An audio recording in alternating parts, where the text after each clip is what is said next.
घटनेसंदर्भात ज्याने सध्या राज्यभराचं टेन्शन वाढवलंय, आपण बोलतोय जीबी सिंड्रोम संदर्भात। तर जीबीएस आजारानं राज्यात एक बळी घेतल्यानंतर आता केंद्राचं 7 जणांचं पथक पुण्यात दाखल झालंय। हे पथक पुण्याच्या नांदेड गावात पाहणीसाठी पोहोचलं, मात्र पथक विहिरीची पाहणी न करताच परत जात असल्याचा आरोप इथल्या स्थानिकांनी केलाय।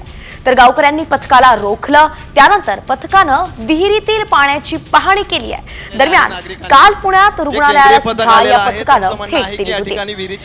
अतिशय गोंधळाचं वातावरण काही काळापूर्वी पुण्यात निर्माण झालं होतं, कारण की हे पथक विहिरीची पाहणी न करताच परत जात असताना स्थानिक जे आहे ते आक्रमक झाले होते, त्यांनी विरोधही केला होता। म्हणजे सध्याचा सर्वेलन्स पण चालू आहे, स्टेट गव्हर्नमेंटनी आधी चालू केलेला आहे। तर त्याचा आम्ही रिव्ह्यू घेतोय, ओके, आणि त्याच्यावरती काय म्हणजे ऍक्शन घ्यायची आहे किंवा पुढे काय प्लॅन आउट करायचं आहे ते ठरवूया। जे सायंटिफिक प्लॅन केलेला आहे ना, तर let us do that please. तर जीबीएसच्या वाढत्या रुग्णसंख्या पाहता पुणे महापालिका आता अलर्ट मोडवरती आली आहे। जीबीएस बाधित क्षेत्रात महापालिकेकडून सर्वेक्षणही सुरू करण्यात आलंय। घरोघरी जाऊन महापालिकेकडून सर्वेक्षण केलं जात आहे आणि त्यासाठी 85 पथकांची नियुक्ती सुद्धा करण्यात आली आहे। सिंहगड रस्ता परिसरातील किरकटवाडी, नांदोशी, नांदेड आणि धायरी या गावांमध्ये जीबीएसचे अधिक रुग्ण सापडलेत, म्हणून राजाराम पूल ते खडकवासला दरम्यानच्या भागाला बाधित क्षेत्र म्हणूनही घोषित करण्यात आलंय। सध्या पुण्यात जीबीएसचे 111 रुग्ण आहेत।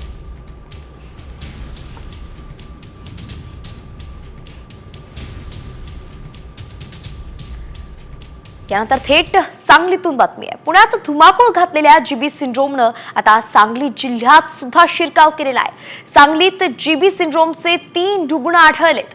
चिंतामणी नगर, मर्दवाडी आणि गुडमुडशिंगी मधले हे रुग्ण आहेत। तर या तिन्ही रुग्णांवरती खासगी रुग्णालयात उपचारही सुरू आहेत। या तिघांची प्रकृती स्थिर असल्याची माहिती मनपाचे वैद्यकीय आरोग्य अधिकारी डॉक्टर वैभव पाटील यांनी दिली आहे। तर नेमका जीबी सिंड्रोम हा दूषित पाण्यामुळे होत असल्याचं सध्या समोर आलेलं आहे, त्यामुळे पाणी उकळून प्या आणि अन्न शिजवून खाण्याचा सल्ला डॉक्टरांनी दिलाय।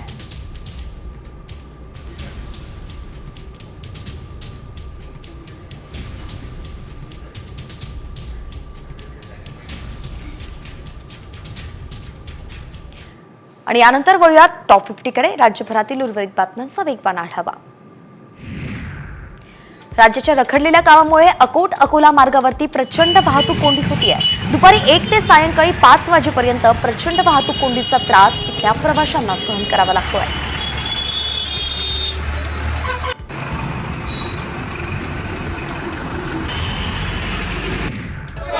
वर्धा ते गोवा होत असलेल्या शक्तीपीठ महामार्गाला समर्थन देण्यासाठी 12 जिल्ह्यातील शेतकरी आज नांदेड जिल्हाधिकारी कार्यालयावरती मोर्चा काढणार आहेत। दुपारी 3 वाजता महात्मा गांधी स्मारकापासून ते जिल्हाधिकारी कार्यालयावरती हा मोर्चा काढला जाईल।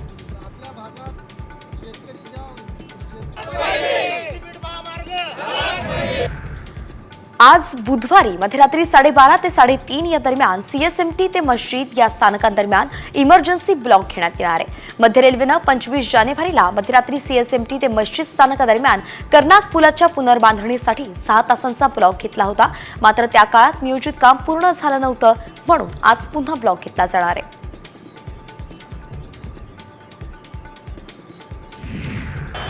चेंबूर ते संत गाडगे महाराज चौक या मोनोरेल मार्गावरती ऑगस्ट 2025 पासून आणखी 10 नव्या गाड्या प्रवाशांच्या सेवेत दाखल होणार आहेत। त्याचं नियोजन महामुंबई मेट्रो संचालन मंडळानं केलंय आणि यातून आता मोनो मार्गावरती प्रवास करणाऱ्या प्रवाशांना मोठा दिलासा मिळणार आहे।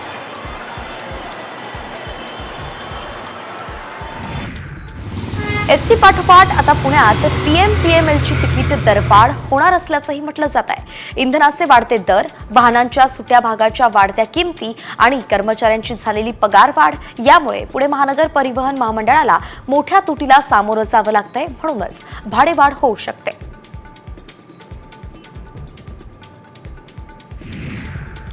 पीएमपीएमएल प्रवाशांनाही आता मेट्रोप्रमाणे पुढील स्टॉपची माहिती ऐकायला मिळणार आहे। या बसमध्ये नव्यानं डिजिटल यंत्रणा लावण्यात येणार आहे। वाहक आणि चालकांच्या आवाजातच याची माहिती रेकॉर्डिंग केली गेली आहे। महामंडळाच्या स्वमालकीच्या सर्व बसला एलईडी फलक आता लावण्यात येतील। भंडाऱ्याच्या तुमसरमध्ये एसटी महामंडळाच्या तिकीट दरवाढीबाबत निषेध नोंदवला गेला. एसटी नफ्यात असून सुद्धा गोरगरिबांच्या खिशाला कात्री लावण्यासाठी दरवाढ करणं हे निंदनीय असल्याचं म्हणत ठाकरे सेनेनं निषेध नोंदवला. तर दरवाढ मागे न घेतल्यास तीव्र आंदोलनाचा इशाराही दिला गेला.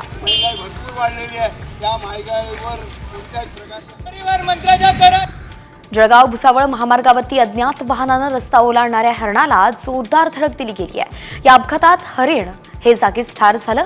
घटनेची माहिती मिळताच वन विभागाच्या अधिकाऱ्यांनी घटनास्थळी दाखल होऊन हरणाला ताब्यात घेत पशुवैद्यकीय रुग्णालयात आता पुढचा कारवाई सुरू केली आहे.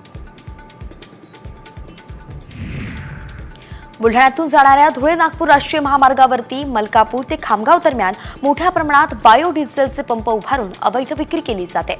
यावरच कारवाई करत आता 2 टँकरसह 71 लाखांचा मुद्देमाल जप्त करण्यात आलाय. तर 14 जणांच्या विरुद्ध गुन्हा दाखल केला असून 4 आरोपींना अटक केली आहे. संभाजीनगरमध्ये एका अपघातात 4 मजुरांचा मृत्यू झालाय. बांधकामाच्या ठिकाणी घेऊन जाणारं ट्रकमधील सेंटरिंग प्लेट हे अंगावरती पडल्यानं हा अपघात झाल्याचं कळतंय.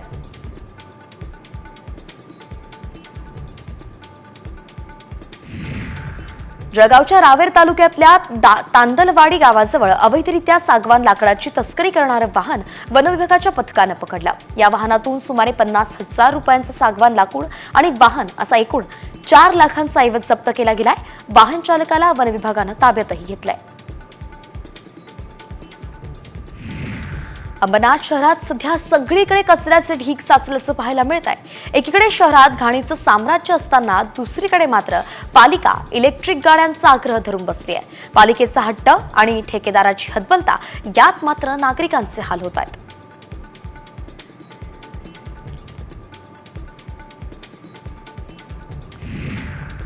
चाकण नगर परिषदेसहच खराबवाडी आणि बिरदवाडी ग्रामपंचायत हद्दीतील घनकचरा हा बागजाई नगरच्या दगडखाणीत पेटवून दिला जातो. त्यामुळे परिसरातील नागरिकांचं आरोग्य धोक्यात आलंय.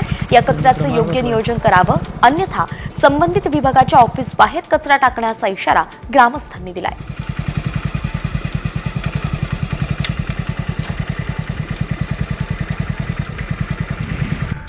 पुण्यात होणाऱ्या भारत विरुद्ध इंग्लंड सामन्याचे 100% तिकीट विक्री झालेत. येत्या शुक्रवारी होणाऱ्या भारत विरुद्ध इंग्लंड T20 सामना हा पुण्यात पार पडतोय. पुण्यातील गहुंजे स्टेडियममध्ये हा सामना रंगणार आहे. तर महाराष्ट्र क्रिकेट असोसिएशनचे अध्यक्ष रोहित पवार यांनी तिकीट संपल्याची माहिती सोशल मीडियावरती दिली आहे. यंदाच्या हंगामात रायगड जिल्ह्यातून मुंबई बाजारात पहिला आंबा पाठवण्याचा मान अलिबाग तालुक्याला मिळालाय. अलिबाग तालुक्यातील नारंगी गावातील बागायतदार वरुण पाटील यांनी 2 डझन नग असलेल्या हापूसच्या 4 आणि केशर आंब्यांची 1 पेटी अशा 5 पेट्या आंबा मुंबई बाजारात पाठवलाय. छत्रपती शिवाजी महाराजांचं महाराष्ट्रातील पहिलं मंदिर भिवंडीत उभारण्यात आलंय. 17 मार्च 2025ला तिथीनुसार शिवजयंती दिनी मंदिराच्या लोकार्पणाचा सोहळाही आयोजित करण्यात आलाय. आणि अयोध्या राम लल्लांचं मूर्ती साकारलेली ज्यांनी साकारली आहे त्यांनीच शिवरायांची इथली मूर्तीही साकारली आहे.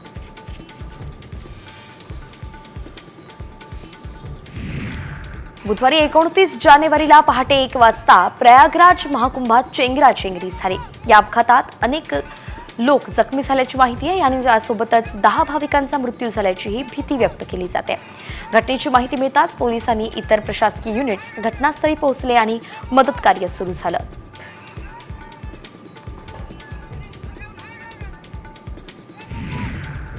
नाशिकच्या रामकुंडावर सुद्धा मौनी अमावस्यानिमित्त स्नानासाठी भाविकांनी मोठी गर्दी केली आहे. प्रयागराजला महाकुंभ मेळ्यासाठी जाऊ न शकणारे भाविक आता रामकुंडावरती गर्दी करताना दिसत आहेत.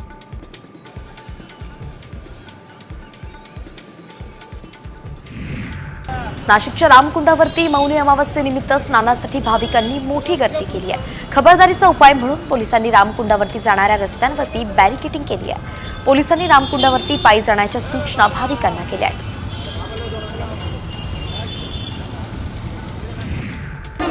दरम्यान प्रयागराजमधील चेंगराचेंगरीच्या घटनेची पंतप्रधान नरेंद्र मोदींनी माहिती घेतली आहे. मोदींनी उत्तर प्रदेशचे मुख्यमंत्री योगी आदित्यनाथ यांच्यासोबत 4 वेळा फोनवरून चर्चा केली.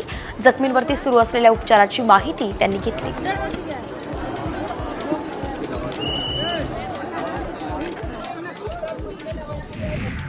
जवळच्या घाटावरच स्नान करण्याचं आवाहन मुख्यमंत्री आदित्यनाथ यांनी भाविकांना केलाय. संगमावरती जाण्याचा प्रयत्न करू नका, तसंच अफवांवरती विश्वास ठेवू नका, प्रशासनाला सहकार्य करा, असं योगी आदित्यनाथ म्हणाले.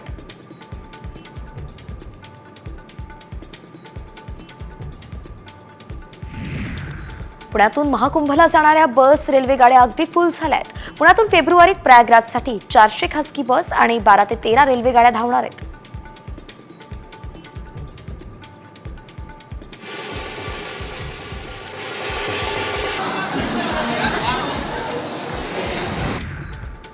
राम मंदिरात दर्शनासाठी भाविकांची वाढलेली संख्या लक्षात घेता न्यासकडून आता आवाहन करण्यात आलंय. भाविकांनी 15 ते 20 दिवसांनी दर्शनासाठी येण्याचं आवाहन केलंय. कुंभमेळ्यासाठी आलेले भाविक मोठ्या संख्येने अयोध्येत येत असल्यानं तिथे गर्दी होतीये.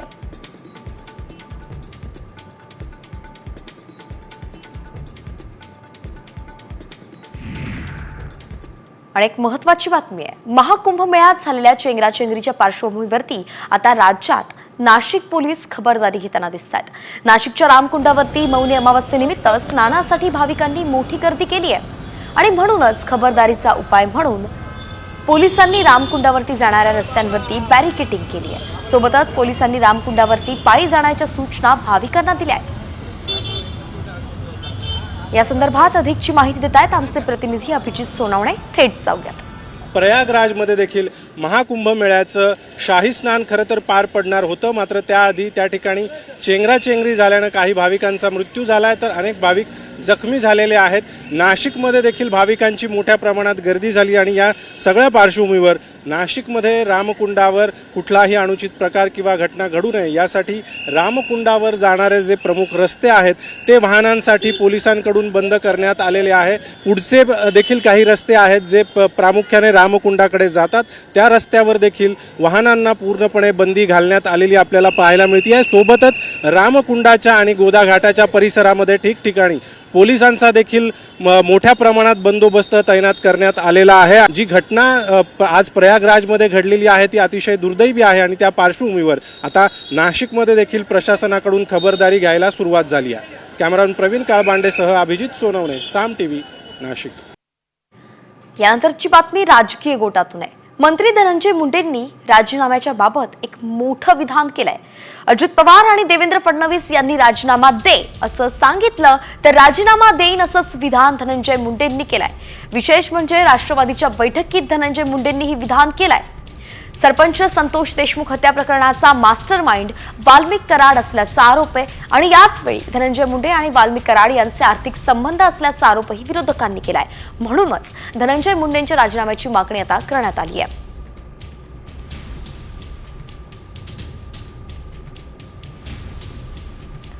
तर आता धनंजय मुंडेंनी राजीनाम्याचा निर्णय अजित पवार आणि देवेंद्र फडणवीस यांच्या कोर्टात ढकललाय. त्यामुळे हे दोघे काय निर्णय घेतात हे पाहावं लागेल. बोलूयात पुढच्या बातमीकडे. बातमी आहे वाल्मिक कराड प्रकरणावरून अन्न आणि नागरी पुरवठा मंत्री धनंजय मुंडे यांच्या राजीनाम्यासाठी दबाव वाढत चाललाय त्या संदर्भातच. तर याच वाढत्या दबावाच्या पार्श्वभूमीवरती धनंजय मुंडे आज दिल्लीत आहेत. विशेष म्हणजे मुख्यमंत्री देवेंद्र फडणवीस सुद्धा आजपासून 3 दिवसांच्या दिल्ली दौऱ्यावरती आहेत. दिल्ली विधानसभा निवडणुकीच्या प्रचारासाठी फडणवीस जात आहेत अशी माहिती आहे. मात्र कराड प्रकरणावरून महाराष्ट्रातला राजकीय तणाव पाहता या दौऱ्याचा राजकीय अर्थही काढला जातोय. सामाजिक कार्यकर्त्या अंजली दमानिया यांनी सोमवारी अजित पवारांची भेट घेतली, धनंजय मुंडेंच्या राजीनाम्याची मागणीही केली आणि त्यानंतर धनंजय मुंडेंनी मुंबईत मंत्रिमंडळाच्या बैठकीनंतर देवेंद्र फडणवीस आणि अजित पवार या दोघांची भेट घेतली आहे. त्यामुळे नेमकं आता दिल्लीत धनंजय मुंडेंच्या राजीनाम्यावरती काही निर्णय होणार आहे का याचीच चर्चा सुरू झाली आहे.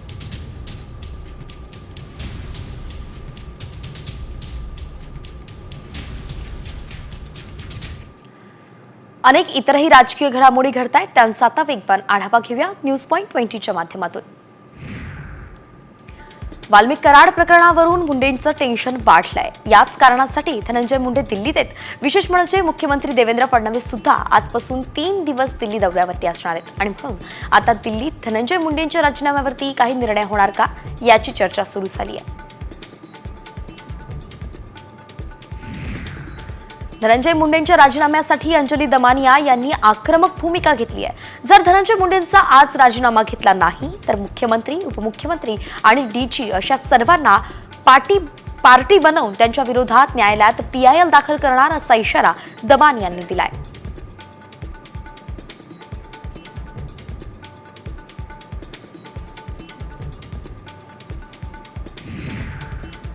बीड सरपंच हत्या प्रकरणात धनंजय मुंडेंचा राजीनामा वस्तुस्थिती पाहून निर्णय घेऊ असं उपमुख्यमंत्री अजित पवार म्हणाले. तर सामाजिक कार्यकर्त्या अंजली दमानिया यांनी कागदपत्र मला दिली असल्याचंही अजित पवारांनी स्पष्ट केलंय.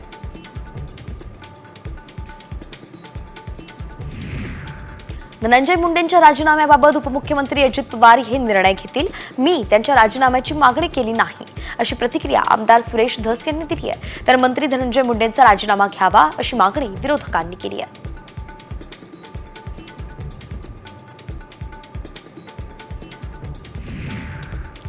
संदीप क्षीरसागर आणि कृष्णा आंधळे यांचे संबंध असल्याचा आरोप मंत्री धनंजय मुंडेंनी केलाय. कृष्णा आंधळेबाबत पोलिसांना माहिती नाही, मग संदीप क्षीरसागर यांना कशी माहिती मिळाली असा सवालही मुंडेंनी उपस्थित केलाय.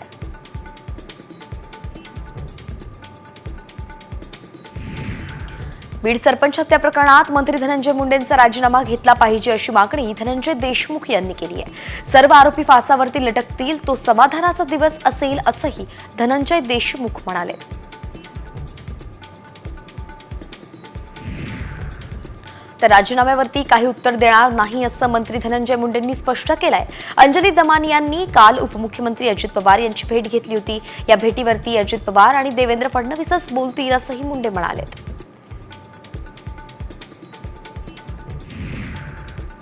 बीडच्या पोलीस दलातील भास्कर केंद्रे हा पोलीस कर्मचारी गेल्या 15 वर्षांपासून परळीतच आहे. त्याच्याकडे स्वतःचे 15 JCB आणि 100 टिप्पर असल्याचा खळबळजनक आरोप सुरेश धस यांनी केलाय. मटक्यावाल्यासोबतची या पोलिसाची पार्टनरशिप असल्याचा आरोप धसांनी केलाय.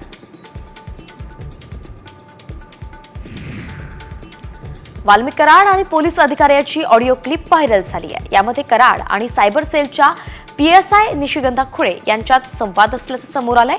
यात कराड हा मी बीड जिल्ह्याचा बाप आहे, मी असल्यावरती काय चिंता असं म्हणतोय. मात्र साम TV या ऑडिओ क्लिपची पुष्टी करत नाही.